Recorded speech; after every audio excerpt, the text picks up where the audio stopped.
and not even in a bad way, obese. Like many people, you wouldn't have thought it's possible. Um, but the bigger story here is about poverty. And ladies and gentlemen, welcome back to another episode of the On the podcast. Am I allowed to swear there? In Sweden.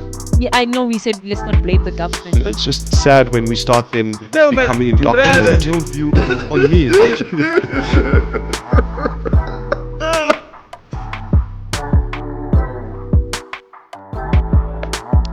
Okay, Milo Tobias here with the On the Contrary podcast, coming to you live from South Africa.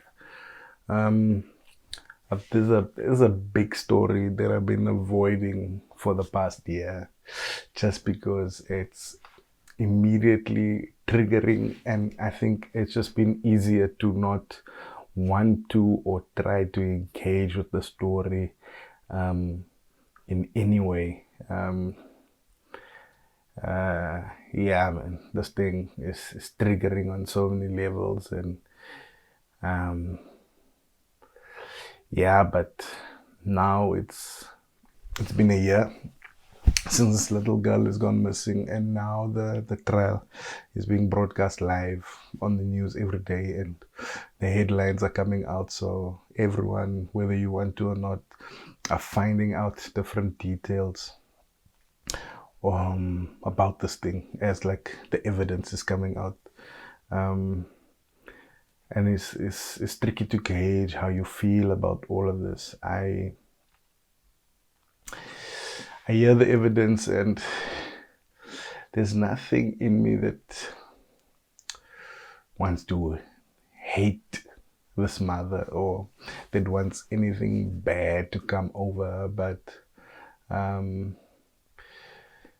the thing that I'm seeing more than anything is the effects of drugs, and in essence the effects of poverty, what it can drive you to.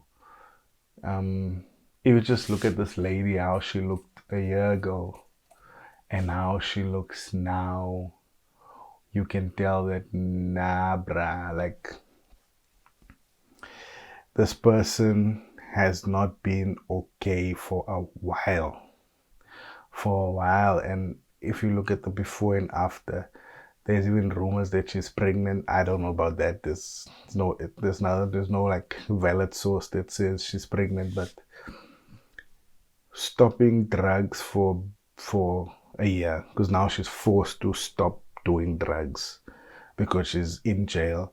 And as much as we all know, if you're in jail, there is a way to do drugs if you really want to.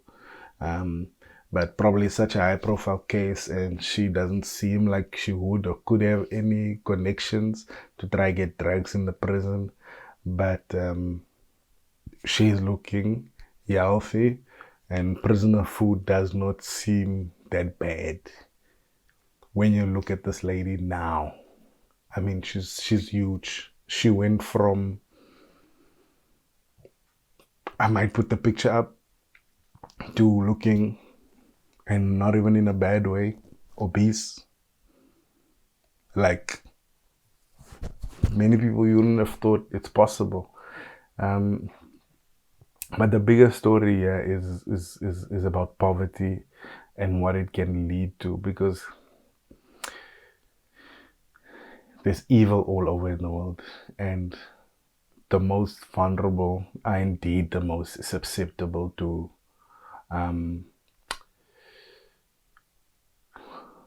the whims of the evil. Because even when you hear some of the evidence, and it's a little bit here, there, and the other, one story is the child was bought by Nigerians. Another story is the child was bought by a Sangoma. All for the same purpose, is the color of the child's eyes and the color of the child's skin. And I think the thing that makes, I don't know about other people, the thing that makes a lot of people the thing that makes me like shy away from or hide from the story or refusing to engage with it is the child's eyes. Like, her eyes are so green and so piercing. I don't know what it is about green eyes. Maybe blue eyes is similar, but green eyes also is like, bro, I can't look in that direction. Which is a very interesting feeling or response to have. And I'll explain why. Because the story is getting a lot of attention from the start up until now during the case and whatever, but it's not lost on us that apparently children are going missing every 5 hours. That's how often children are going missing in South Africa. So I don't know in that stat if it's a child going missing for a day and then you find the child here, the child was naughty, or is it actually like open cases where children are actually stolen, kidnapped, trafficked, whatever the case may be. But children go missing often. Now you wonder, the thing that makes this story, what stands out about the story, is the thing that made this child a target the same thing that makes the story appealing, or the thing that makes the story more sensational than what it is. I do agree that a case getting more airtime like this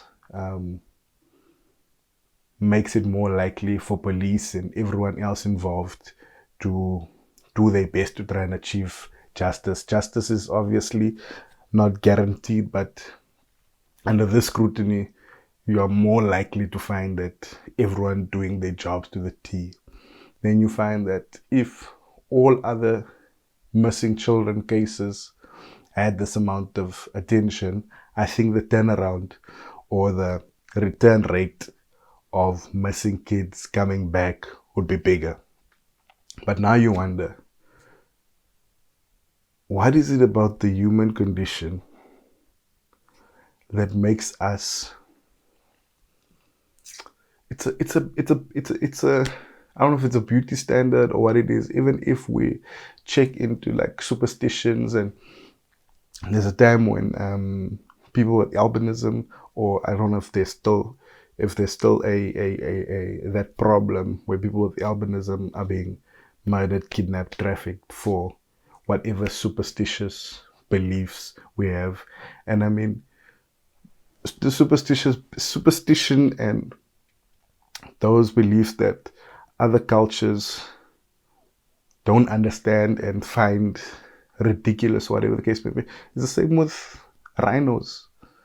There's a superstition that rhinos have, or rhino horns have, a specific superpower to a certain Asian cultural group that's now been funding and feeding the illicit rhino horn trade.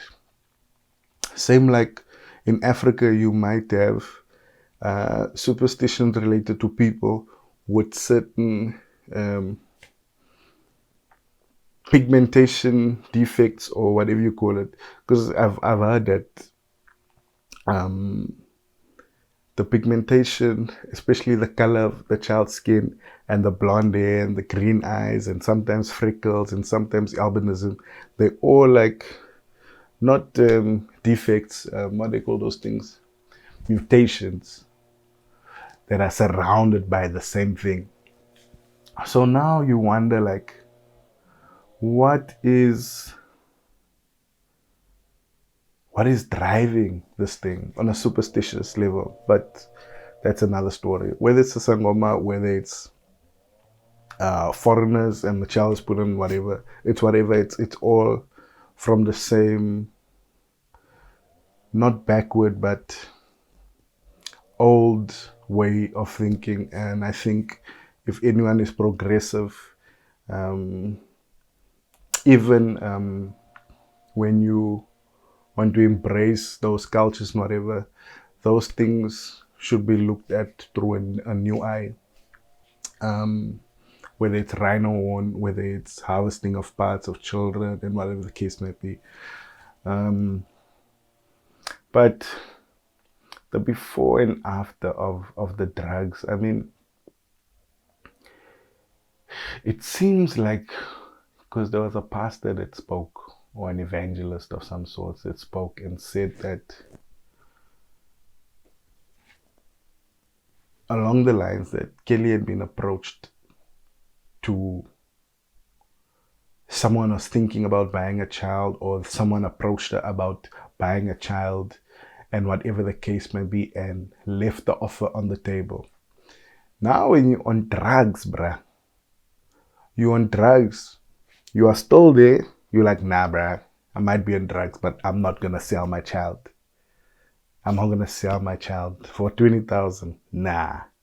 But you get those dips where your reasoning and your rationale, when you craving, when you listen, I don't know what it's like to be addicted to drugs specifically, but you start to remember that 20,000. You start to remember the 20,000, and you know how to get hold of that person. Because now, even after she got paid, or she got paid half or whatever, she did approach the people. After she got paid, it did come out that the deal was made the day before, and then on the next day she would go fetch the child and bring the child to the car. For me, it's just there were many opportunities for her to opt out of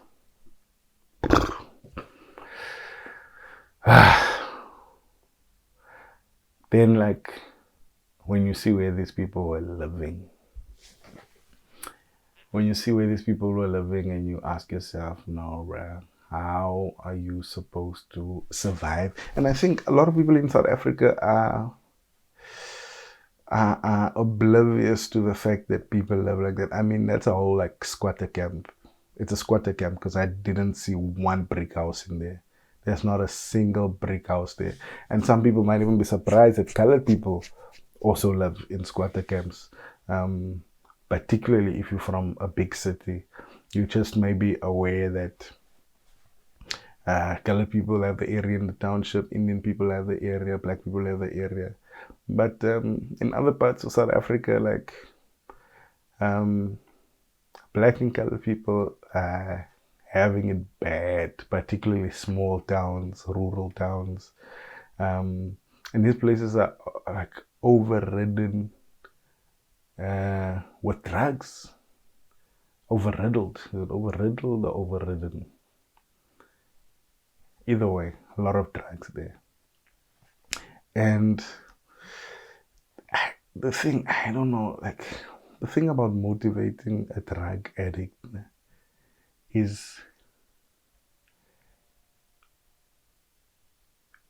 we need you to stop before you hit rock bottom.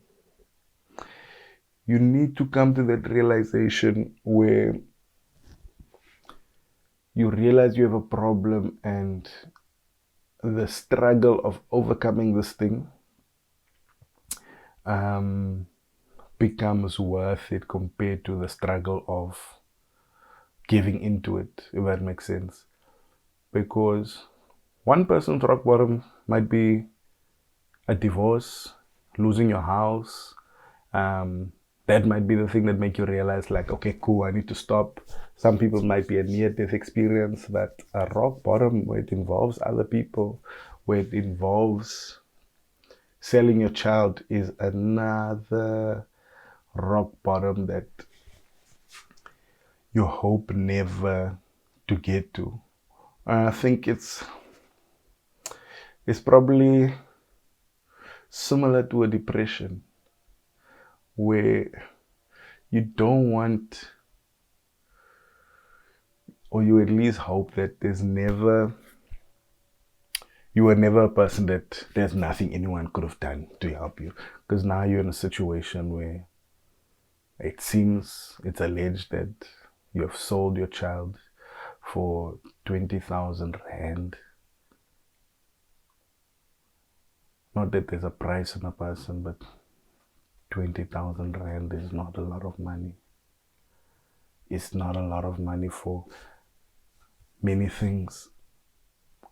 And then she paid a friend who knew about it to keep quiet 1,000 rand. This thing is crazy. I think for the most part, this must just be a reflection. Other than trying to get this girl back or finding justice for whatever has happened to her, it's a time to realize that there's a epidemic or pandemic, dare I say, a genocide of the poor with drugs. We're not doing much about it. People are selling drugs like crazy. People are making crazy amounts of money from selling drugs to poor people. And no one cares enough that poor people are getting poorer and they're doing things they wouldn't have done if they weren't in that situation.